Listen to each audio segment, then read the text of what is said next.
Hi, is your Samsung Ventless all-in-one washer and dryer combo unit giving you error code 5C? Today I have some updated instructions and tips and tricks, so if you guys want to watch them, feel free. Let's go. Come on, let's get into it. And don't forget to hit that like button for me and subscribe to my channel for more awesome videos just like this one. Love you guys. Alright, if you guys have already been through my other 5C video, or you haven't been through my 5C video before, be sure to click that link down in the description below. Go ahead and watch that video. It's going to go into more detail on what I'm going to go to on this one, but this one is going to be a little bit more advanced. There's another area where lint can be trapped, so we're going to go through that right now.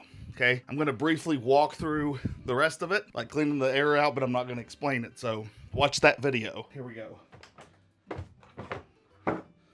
Pull that out. I ain't got time to waste on pulling that thing, so we're just gonna cause a enormous mess. Yeah, you know, the typical. Lots of lint trapped in here. Okay, we're gonna get all that out.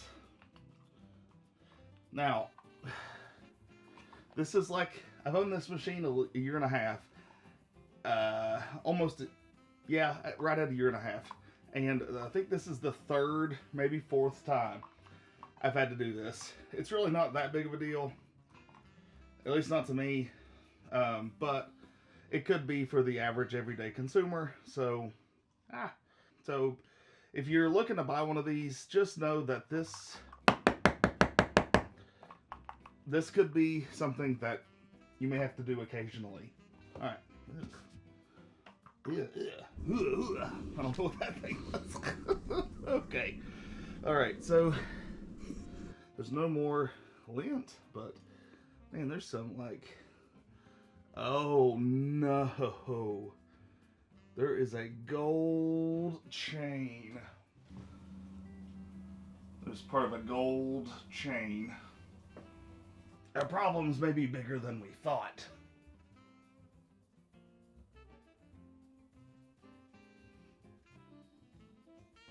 Before we get started, listen, this is a dangerous thing to do. If you have a warranty, use it. Get them to come out here, clean it out, because that's what the warranty's for, if you're having an error.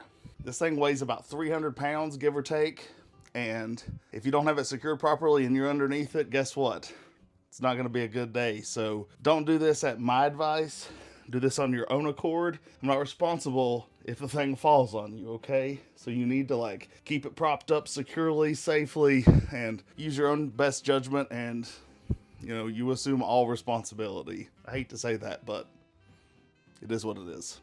Pull the washing machine out about as far as I have here, about 3 to 4 feet away from the wall. Make sure that you have enough room to where it's stable up against the wall, or if you have something to lift it up, that's even better. Make sure you turn the power off and you don't crimp the water lines as seen here. Be careful as you push forward. I push from the top towards the back. It seemed to be the best way to tilt it on its side.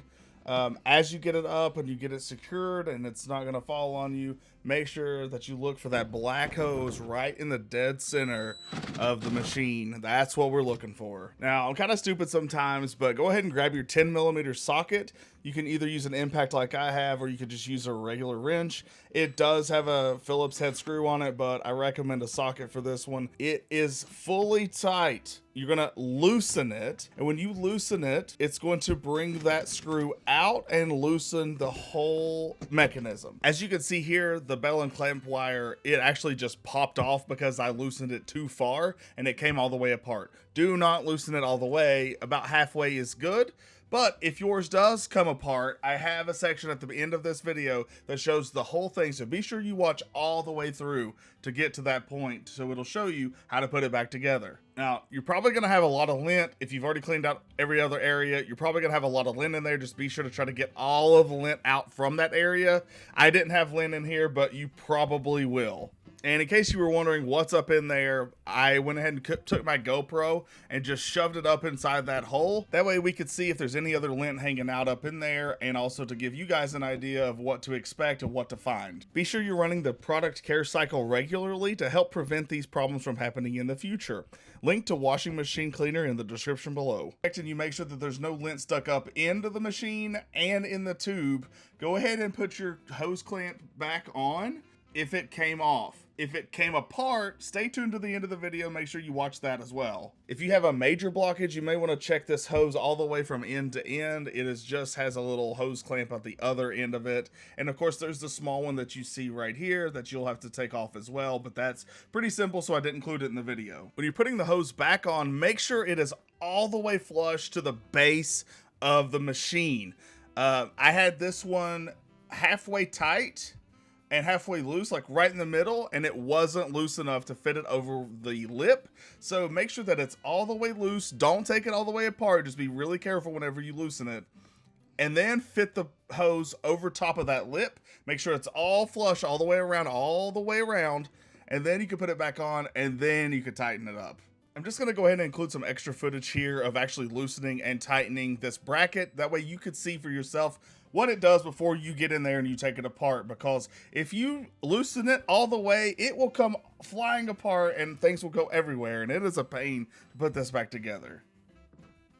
Here I am just double and triple checking to make sure that this rubber hose is actually fully flush up against the bottom, because we don't want any leaks. We want to make sure that that hardware is flushed up against that plastic pipe exactly how it should be, and that the rubber boot is all the way pressed up against it. It has a really good seal. We do not want water in the floor, and if any part of that is wrong, that's exactly what can happen. So please, please, please be careful. As you can see here, I thought the rubber boot was fully pressed up against the plastic tub. However, it wasn't. I needed to loosen the bracket a little bit more, then press the rubber boot up against the base, and then tighten up the bracket. So please be careful. Once it was fully tight and fully pressed up against the base, I pulled against it and it didn't even budge, so I knew it was ready to rock and roll. Okay, so whatever you do, make sure that you do not take this thing apart. This is the, bail and clamp wire, or this is the clamp that they use. I don't think I'm going to reuse this because it ended up getting, you could see it, ended up getting bent right there. But basically, to do this carefully, this is how this thing goes back together. So you have these hooks that are like on the left that go in, and then this other part like wraps underneath and then comes up to the top. You have the washer in between, so let's see if I can show you this without it completely getting destroyed. So it's not so confusing if you have to put it back together. Basically, you're going to have this part, so you're going to put the hooks, you put the hooks into the side like that, okay?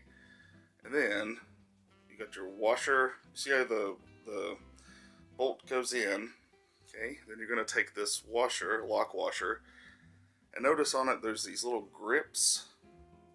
Put that facing the opposite way, okay? Just like that. And then you're going to drop it. So then what you're going to do is you're going to take this bottom part and you're going to slide it up and over, okay? And so what that does is that basically, I don't even like the way that this is. I'm going to end up putting a hose clamp on it, but if you don't have the time, this is how this thing goes back together. So you just screw this back in, basically, just like that, and then that's gonna. Wish I had a good background for this, but it keeps focusing on the other. But yeah, you can see as you screw it in, it pushes up against the end of this and pulls this back, so that way it tightens it. I don't know if you see it right there or not, but yep, that's it. So good luck. I'm going to replace it just with a hose clamp, I think. Once you've got all your hoses put back together, it's time to let the machine back down. Just be very careful. Get some help if you need to. Just be really careful to put it back safely, and then rock it back and forth till it goes back to where it needs to go. Then go ahead and put your lint filter back in place along with your detergent dispenser. Don't forget those, because if you start it without putting that filter back in there, it'll leak everywhere. So be careful and don't forget it. All right, guys, so that is it. Basically what we're gonna do, where you're just lifting the washing machine up. You're going to support it safely. Again, doing this is at your own risk. Okay, so lift the washing machine up. You're gonna take your 10 millimeter. You're gonna unscrew that bracket or that fastener. And if something happens and you want to use one of these, this should be just fine. I'll put a link down in the description below for that. But you're gonna look inside that hole. You're gonna pull that down. Take loose that rubber hose. You're gonna pull it down and you're gonna look for any lint. If that's the issue, it should be very, very apparent. So I didn't have any lint, but you might. So if you're getting the error and you followed all the other steps from the other video, go ahead and check this out. That might be the cause of your problem. If it's not there, it could potentially be in your drain pipe. So feel free to let me down in the comment section below what you found.